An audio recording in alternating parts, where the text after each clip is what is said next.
नमस्कार, India post news में आपका स्वागत है। सुप्रीम कोर्ट ने आखिरकार ईडी को क्यों लगाई फटकार? जांच के दौरान बदमाशों जैसा व्यवहार करने को जरूरत नहीं, ईडी को सुप्रीम कोर्ट ने लगाई लताड़। सुप्रीम कोर्ट ने गुरुवार को प्रवर्तन निदेशालय को फटकार लगाई। कोर्ट ने कहा कि प्रवर्तन निदेशालय को मनी लॉन्ड्रिंग एक्ट यानी कि पीएमएलए के तहत जांच करते समय अपराधियों की तरह बर्ताव नहीं करना चाहिए। सुप्रीम कोर्ट ने यह भी कहा है कि प्रवर्तन निदेशालय को कानून के दायरे में रहकर काम करना चाहिए। आपको बता दें कि जस्टिस सूर्यकांत, उज्जवल भुवन और एनके सिंह की बेंच ने यह बात विजय मदन लाल चौधरी मामले में सुप्रीम कोर्ट के 2023 के फैसले पर पुनर्विचार याचिकाओं पर सुनवाई करते हुए कही है। आपको ये भी बता दें कि दरअसल इस फैसले में सुप्रीम कोर्ट ने पीएमएलए के तहत ईडी को मिली व्यापक शक्तियों को बरकरार रखा था। कोर्ट ने प्रवर्तन निदेशालय को कहा कि उसे अपनी जांच के तरीके में सुधार करने की जरूरत है और सजा की दर बढ़ानी चाहिए।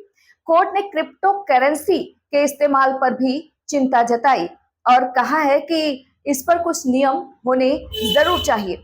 आपको बता दें कि सुप्रीम कोर्ट के अतिरिक्त सॉलिसिटर जनरल एसवी राजू ने कोर्ट से यह देखने का अनुरोध किया कि क्या पुनर्विचार याचिकाकर्ताओं ने के जो फैसले हैं, फैसले में कोई ऐसी त्रुटि बताई है जो विचारणीय हो या फिर विचार की सीमा को पार करती हो। जस्टिस कांत ने ईडी जांच का सामना कर रहे एक व्यक्ति द्वारा पुनर्विचार कार्रवाई में शामिल होने के लिए दाखिल एक विविध आवेदन पर ध्यान दिया।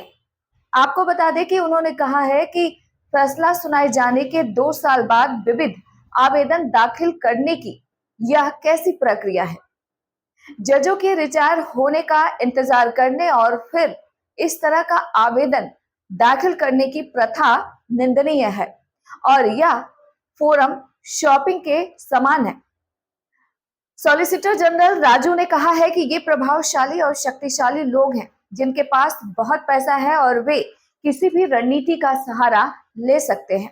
इस पर जस्टिस भुयान ने कहा कि जांच के तहत अपराधी किसी भी रणनीति का सहारा ले सकते हैं, ये उनका अधिकार है, लेकिन प्रवर्तन निदेशालय को एक अपराधी की तरह व्यवहार नहीं करना चाहिए।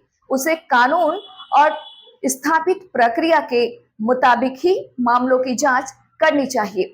आपको बता दें कि दरअसल जस्टिस भुवन ने प्रवर्तन निदेशालय द्वारा पीएमएलए मामलों में कम सजा दर पर भी काफी चिंता जताई। उन्होंने कहा है कि मैंने एक फैसले में देखा है कि ईडी ने पिछले 5 वर्षों में 5000 से अधिक ECIR दर्ज किए हैं, लेकिन सजा की दर 10% से भी कम है। यहाँ तक कि मंत्री ने भी संसद में यह बात मानी है कि ईडी के केसेस में सजा की दर किस तरह से कम होती है। प्रवर्तन निदेशालय की छवि को लेकर भी कोर्ट ने चिंता जाहिर की। राजू ने ईडी का बचाव करते हुए कहा कि जब किसी अमीर या फिर प्रभावशाली व्यक्ति के खिलाफ कार्रवाई की जाती है तो वह वकीलों की एक फौज को काम पर रखता है जो निचली अदालत में आवेदनों की बाढ़ ला देते हैं। ट्रायल जज आवेदनों के निपटारे में उलझ जाता है और उसे मुख्य मामले की सुनवाई करने के लिए बहुत कम वक्त मिलता है और देखा जाए तो ये तमाम समस्याएं खड़ी हो जाती हैं। आपको बता दें कि इस मामले पर जस्टिस कांत ने कहा है कि हम ईडी की छवि को लेकर भी चिंतित है।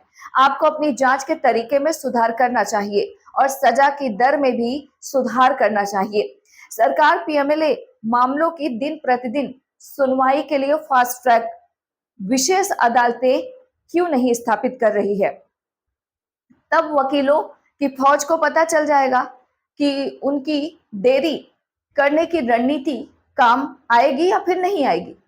बेंच ने क्रिप्टो करेंसी के जरिए मनी लॉन्ड्रिंग को बढ़ती संभावनाओं पर भी बात की। इस पूरे मामले पर भी सुप्रीम कोर्ट ने कहा कि हम क्रिप्टो करेंसी पर प्रतिबंध लगाने की बात नहीं कर रहे हैं, लेकिन कुछ नियम जरूर होने चाहिए। भारतीय मुद्रा भी कुछ नियमों के तहत है। क्रिप्टो करेंसी को नियमों के अधीन क्यों नहीं लाया जा सकता है? अब आपसे एक अपील है, हमारे चैनल को सपोर्ट करने के लिए इसे सब्सक्राइब और लाइक जरूर करें।